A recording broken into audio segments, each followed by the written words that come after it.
Hey everybody, it's Casey Williams. If you're a family with one kid or maybe two kids, you can buy pretty much any size crossover you want. But when you get that third kid or fourth kid, you're going to be moving up to a 30-row crossover, no doubt about that. And there are a lot of them on the market, but none of them are more efficient, more luxurious, better built, just as stylish as what we have this week.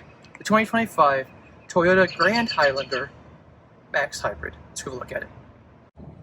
If you saw the Grand Highlander in photos, you might just think it's a slightly bigger RAV4. It's only when you see it in person and you realize it's, like right here on me, you realize it's a pretty big vehicle. It is a full 3-row crossover with all those capabilities. But I do like the styling. I think you've done a nice job of not making it look like a complete barge. I like the front, looks sporty. I mean, it's aggressive. You get this grille in your mirror and you're going to try to move out of its way.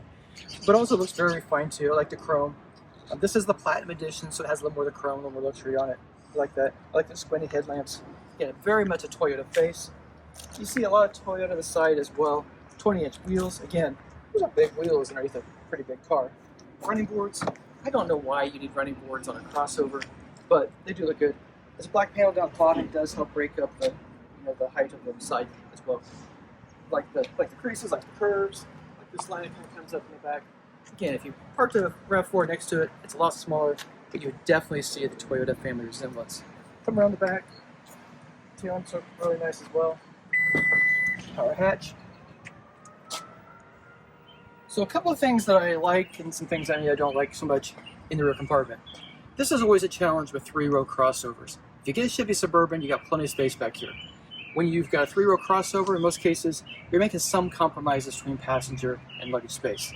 If you seriously had 6 people aboard and you get ready for a week, it'd be a little tight back here. But get some options. So, a lot of crossovers too, this is one of the things I don't really love about this one. A lot of them have handles here, a lot of them have a button here, a lot easier to put these down.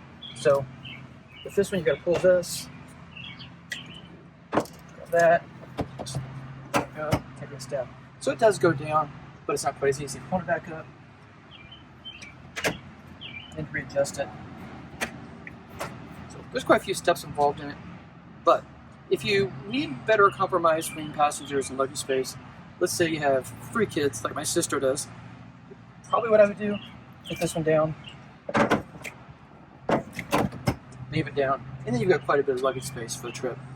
Outside of that though, it is really nicely carpeted, nicely upholstered. There is a household power plug over here, so you can plug in devices if you're camping or at games, but otherwise.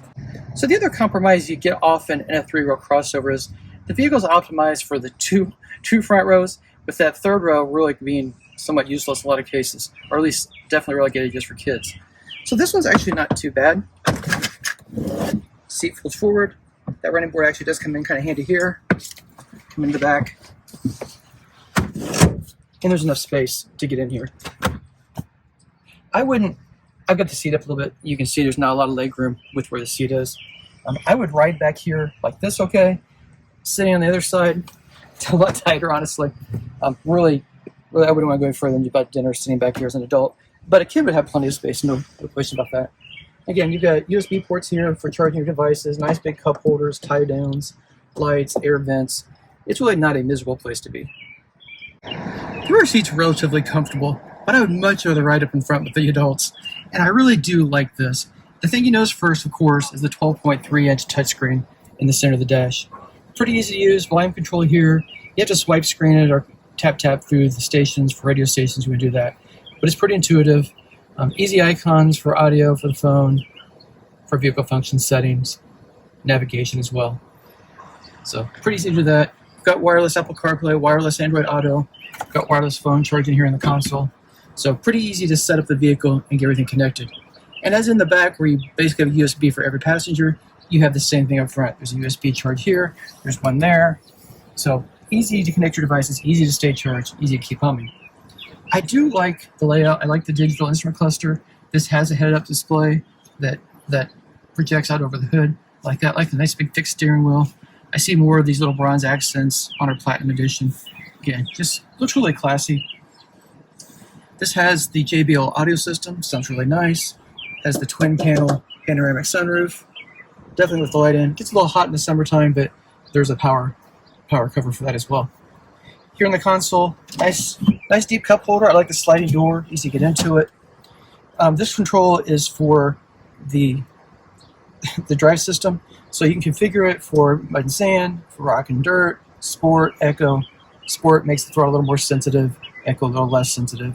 I just leave it normal for everyday use. There's also a snow mode, hill descent control if you're doing some light off-roading, more than light off-roading. You probably would take this off-roading, but there's hill descent control in case you want to. Dual zone automatic climate control in the front. Like I said, there's an automatic climate control for the rear passengers. I also have heated and ventilated front seats, have a heated steering wheel. I do like the way this leather feels. And of course, being Toyota, full array of crash avoidance systems, has adaptive cruise, automatic emergency braking, lane keep assist, blind spot warning, rear cross path detection, everything you need to stay safe. Well, hopefully you've been able to see so far that the Grand Highlander that we have, Platinum Edition, is luxurious, it's roomy, it's comfortable, and pretty stylish. But it's also surprisingly efficient and powerful.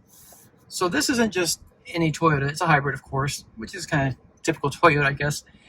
This is the Hybrid Max. So it has a 2.4-liter turbocharged 4-cylinder, 6-speed automatic transmission, and the combined system develops 362 horsepower and 400 pound-feet of torque.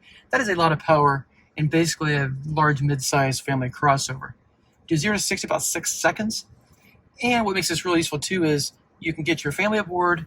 If you've got a larger trailer, it'll tow up to 5,000 pounds. So that's some pretty serious towing for what is, again, a crossover. But with 362 horsepower, 400 pound-feet of torque, plenty of power. Some other things I really do like, though, a lot of hybrids have continuously variable transmissions. This one doesn't. It has that 6-speed automatic. So it drives like a normal vehicle, it feels like a normal vehicle, it shifts like a normal vehicle. It even has paddles here on the steering column so you can shift it for yourself if you want to. Fuel economy for a vehicle this size with this much power is pretty decent. 26 miles per gallon in the city, 27 highway. So 27 miles per gallon in a vehicle that can tow 5,000 pounds, rip down the highway, and still tow and carry your kids where you want them to go.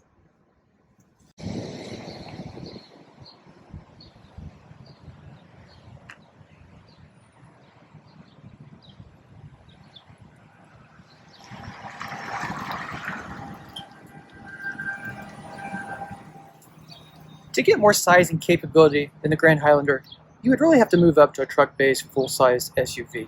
Then you could tow a little bit more, maybe have a little more space in the back, but not much. This is a pretty capable vehicle and a pretty roomy and very comfortable and stylish and all that too.